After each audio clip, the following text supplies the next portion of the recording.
এক ছিল একটা গ্রাম। সেই গ্রামে সবাই ভয় পেত এক হাঁদা ভূতকে। ভূতটা দেখতে ভয়ানক হলেও আসলে সে ছিল একেবারে হাঁদা। মাথা খাটাতে জানতো না, শুধু মানুষকে ভয় দেখিয়ে আনন্দ পেত।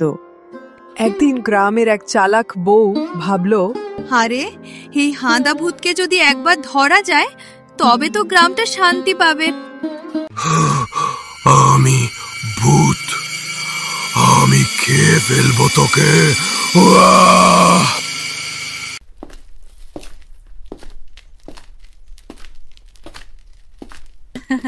আরে ভূত মশাই, খাওয়ার আগে তো দেখি তুমি কত বড় শক্তিশালী, কিন্তু এক কাজ কি তুমি পারবে?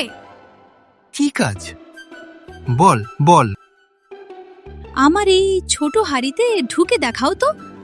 যদি ঢুকতে পারো তবে বুঝবো তুমি সত্যি ভূতের রাজা। এইটুকু হাড়ির ভেতর? উহু, আমার মতো ভূত ঢুকবে না। এখনই ঢুকছি। হাঁদা ভূত গড়গড় করতে করতে হাঁড়ির ভেতরে ঢুকলো। ঢুকতেই বউ চটাস করে ঢাকনা লাগিয়ে দিল।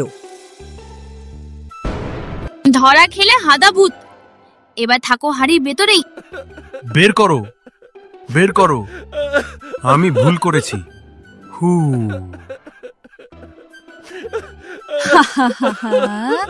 এতদিন আমাদের ভয় দেখিয়েছো, আজ থেকে এই হাড়ির ভেতরেই থাকো। সেই থেকে হাঁদাভূত আর কাউকে ভয় দেখাতে পারেনি। গ্রামে শান্তি ফিরে এলো, আর সবাই শিখল শক্তি বড় না, বুদ্ধি আসল শক্তি।